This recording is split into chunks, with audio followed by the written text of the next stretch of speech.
Which of the following solution turns red litmus blue. मैं चाहूंगा कि इसके ऊपर थोड़ा सा आप जरा समय निकालो, थोड़ा सा समय निकालो बच्चा। टर्न्स रेड लिटमस ब्लू, क्योंकि आपको एसिड बेस का कंसेप्ट अगर थोड़ा बहुत भी याद है 10th लेवल पर तो ये समझ पाएंगे। देखो एसिड और बेस दो चीजें होती हैं।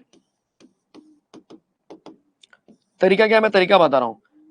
एक होता है ब्लू टू रेड और एक होता है रेड टू ब्लू। लेकिन सर मुझे ये नहीं पता कौन सा किसमें होता है, मुझे आज तक यही नहीं पता चला कि कौन सा किसमें होता है। तो उन बच्चों के लिए मैं बता रहा हूं कि कौन सा किसमें होता है। ध्यान से देखना बच्चा, ये बेस का बी दिख रहा है, बी, बी के सामने कभी बी नहीं आएगा, बी के सामने कभी बी नहीं आएगा, मतलब ये बेस टू रेड नहीं होगा, मतलब ब्लू टू रेड नहीं होगा। इसका मतलब कि सर बी के सामने कभी बी नहीं आएगा, तो बी कहां आएगा बच्चा, ए के सामने आएगा, ए बी, ए बी बस पढ़ने का, ए बी। तो हमको क्या बोला है, रेड टू ब्लू बोला है, ए बी में ब्लू टू रेड होगा, लेकिन रेड टू ब्लू क्या होगा बच्चा, बेसिक नेचर में होगा।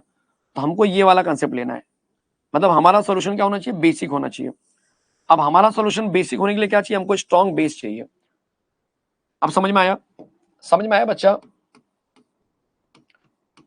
रेड टू ब्लू का मतलब सोल्यूशन होना चाहिए बेसिक, और बेसिक होने के लिए हमको चाहिए strong base with weak acid, of course with weak acid, with weak acid, ये कॉम्बिनेशन चाहिए। आप स्ट्रॉन्ग बेस ढूंढेंगे मिल जाएगा, NH4 ये सब वीक है, ये भी वीक है, ये स्ट्रॉन्ग है बच्चा। अब इसमें एक थोड़ा सा ट्विस्ट भी है कहानी में, हालांकि हम बोल सकते हैं थोड़ा सा इसमें एरर भी है, नहीं इसमें थोड़ा सा गड़बड़ है भाई। क्या गड़बड़ है सर, अगर आप इसको देखेंगे तो ये स्ट्रॉन्ग एसिड तो है NaOH, लेकिन साथ में HNO3 भी आपका स्ट्रॉन्ग एसिड भी आ गया। कहानी में ट्विस्ट हुआ कि नहीं हुआ। अरे सर हमको क्या बोला गया था, हमको बोला गया था बच्चा ये होना चाहिए स्ट्रॉन्ग बेस तो फिर वीक एसिड होना चाहिए। तो सर ऐसे केस में क्या करेंगे, अब ऐसे केस में बच्चा आपको एक कंसेप्ट है, क्या कंसेप्ट है बच्चा, कंसेप्ट ये है कि आपके पास NH4CN और NH4F, लास्ट वाला टॉपिक जो है एकदम आपका, जहां पर आप एसिड और बेस का हाइड्रोलिसिस जब आप करते हो तो वहां पर एक टॉपिक निकलता है जहां पर आपको एक केबी के बेस पे डिसाइड करते हैं कौन एसिड और कौन बेसिक होगा, और वहां पे पता चलता है कि यार कौन स्ट्रांग होने वाला कौन वीक होने वाला है। आया समझ में कुछ। तो उस टॉपिक को अगर हम आगे लेके जाएंगे बच्चा तो हमको समझ में आएगा कि यार वहां पर NH4CN जो होता है, ध्यान से सुनना बच्चा, NH4CN जो होता है,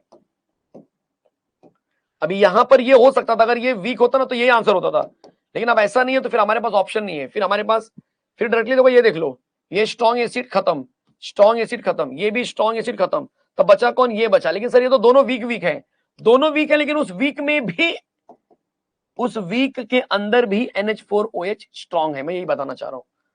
समझ में आया कुछ। इसके अंदर भी जो NH4CN दिख रहा है बच्चा, फिर से देखो यहां पर जो NH4CN दिख रहा है, इसको जब हम तोड़ेंगे तो ये ऐसा मिल जाएगा,